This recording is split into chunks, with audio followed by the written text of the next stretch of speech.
met an incredible little boy called Elliot. Well, wanting to help others, Elliot had donated his Christmas presents to a local hospital before a tragic twist of fate. He was diagnosed with a brain tumour himself. Despite going through this on your own, this terrible, terrible thing, and you think, well, maybe you'll give this fundraising a year off this year, but you didn't. And you've been working really hard and really busily to get more gifts to give to children just like you who are poorly in hospital that might be separated from those that they love. Why do you think you wanted to carry on doing it? Yeah, so he did say it was because he felt that children would be really lonely again, and he's had a flavour of that, of what it's like to be isolated in hospital. Absolutely.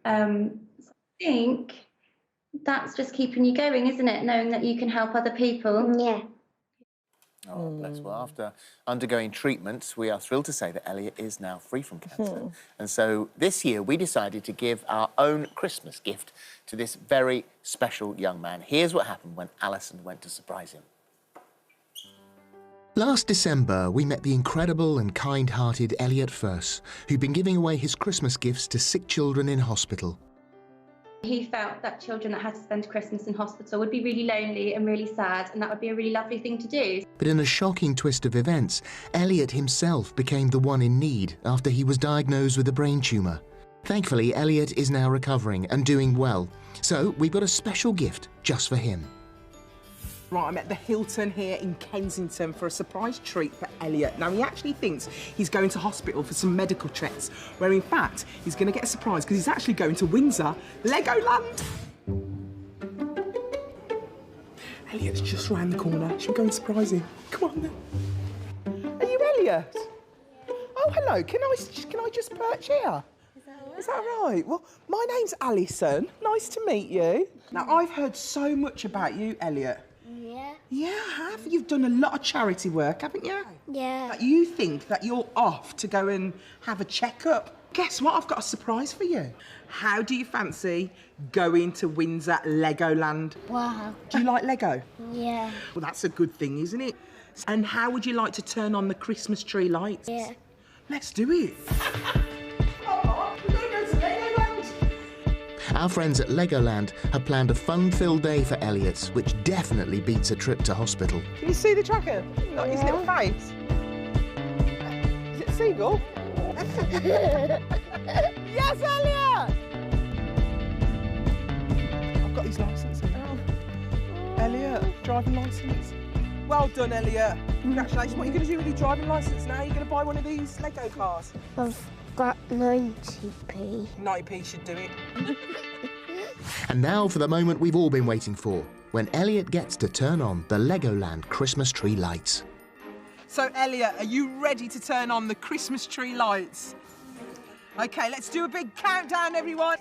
5, 4, 3, 2, 1.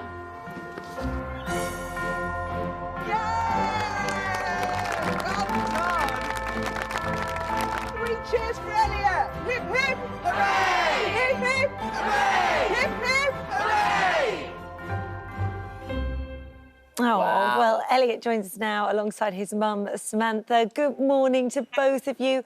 Wow, what a day you had yesterday. And you might have thought, oh, that park looks empty. And that's because it was completely closed. You had it all to yourselves. How wonderful. I know, we were so lucky. It was just such a surprise, wasn't it? You were just so blown away by it. Couldn't believe it. It was just incredible. That's such an incredible day. It's an impossible question, Elliot, but I mean, if there was one thing you think was like your favourite thing, is there something you can pick out? What do you think? Tricky. Would it be the car?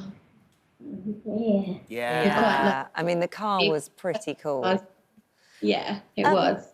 Sam, I mean, Elliot is an incredible boy. There's no doubt about it. And it's his fundraising and passion that's behind all of this that sort of stood him out from everybody else for us. Even in December last year, when we saw you, he'd gone on and had 5 rounds of chemo. After that, lots of physio, lots of speech therapy, and he's doing really, really well. But the charity work didn't stop. Tell me about the laptops. No, so in January when we went into lockdown, he had a little bit of money left over from the fundraiser, and he said, do you know what, I've got a Chromebook, I've got laptops, I've got iPads, we've got all the equipment here we need to do our homeschooling. So he went out and ordered more laptops, Chromebooks, tablets for a local school so that other children in need would be able to use the same equipment that he did. So he's always just thinking of what other people might need and how he can help them. So yeah, he's always sort of trying to think of others before himself, which is a really lovely quality. Yeah, of course, the best. It's the best quality. We love the way his mind works and his thoughts and the randomness of his ideas. He wanted to get a shipping container and turn it into a fudge shop. I bet it sounds amazing. Which in itself sounds perfect. That wasn't going to happen. But he has difficulty walking, and he's completed a sponsored walk. So there are all sorts of things that he wants to do. And there are always projects. So the next one is this is a big dream project, and we hope that anyone who makes caravans might be watching this. What's his plan now? Do you want to say what you want to do? Sell cakes for You want to sell cakes for what? What do you want to do?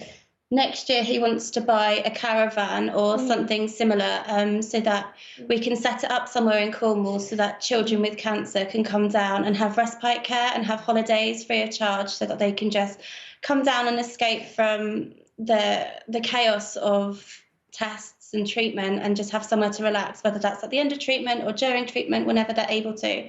So he's thinking of doing cake sales and dog shows and all sorts, aren't you, to try and raise money for next year. I have no doubt you will get there, because when you put your mind to anything, Elliot, it seems to happen somehow.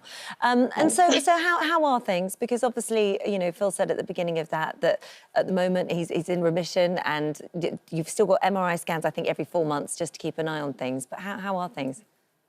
Things are going well, actually. Yeah, he's back at school full time now, which is brilliant.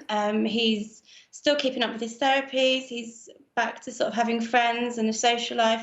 He's gone back to being sort of a regular 9-year-old little boy. He definitely has a unique sense of humour that carries him through, and that's sort of just, yeah, he just kind of gets on with it. He's doing really well. So we've got an MRI next week, haven't we? And then we'll see, hopefully that shows all positive, all clear, and then we can relax for another 4 months and then see where we're at again. So it's a constant 4-month cycle, but one that we're sort of getting used to and one that's going really well. So. We think you're absolutely amazing. I know that he keeps up with his online supporters, especially a dog called Barney. Got Barney's pictures all over his bed. Send our love to your friend Grace as well. She sounds like a right character. You love Grace, don't you? Yeah, I love Grace. Thanks, guys. Thank lovely you. lovely Happy to see Christmas. you again. Keep in touch. Thank you so much. Thank you. Thank you. Bye now. Bye-bye. Bye, Elliot. Lots of love. Bye.